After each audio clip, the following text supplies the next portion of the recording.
Matt Yurosavit joins us now with weather. Matt, some absolutely gorgeous weather greeted us when we entered Canada earlier this week, but rain then becoming the theme for the rest of the week.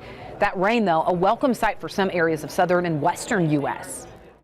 Yes, Tyne, it was a very welcome sight, although the western United States still has been very, very dry, and it remains that way and is likely to continue over the next couple of months, as we're not going to see a whole lot of moisture, but we'll see enough to maybe improve things just a little bit. Still got some extreme to exceptional drought conditions, parts of Oklahoma down through Texas and New Mexico. Meanwhile, seeing some slight improvements up the East Coast. So drought expected to either continue or worsen a little bit back there in the west. Meanwhile, it's going to stay pretty active across the east, and we're going to be looking at a drought not expected to at least continue, but could improve in some areas where we have seen it already.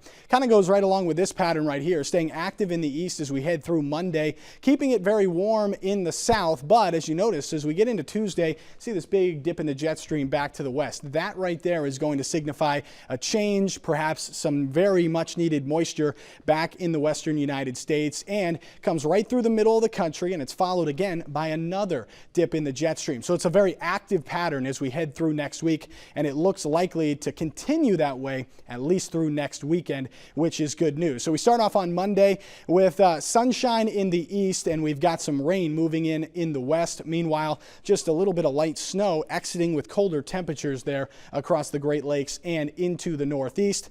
Wednesday, that's when it starts to get more active across the middle part of the country. Our first system of a few moving out through the middle part of the country, bringing some much needed rain, especially to parts of Texas, Oklahoma, and Kansas.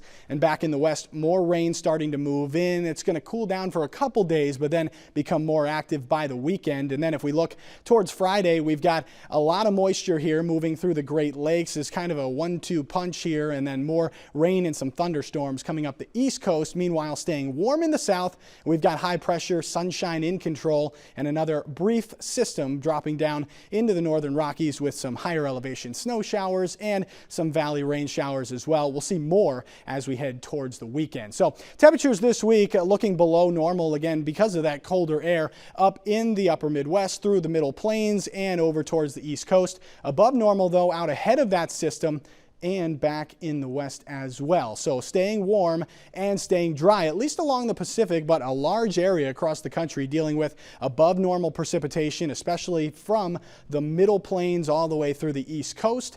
And then if we look at next week, we'll be seeing those temperatures again staying below average and staying more active as well. Tyne, back to you. Thanks, Matt. Well, fertilizer news only got worse to start the week, with a bit of good news then for Canadian farmers. So what impact could it have on acreage and prices? Well, our marketing discussion for March Classic grain farmers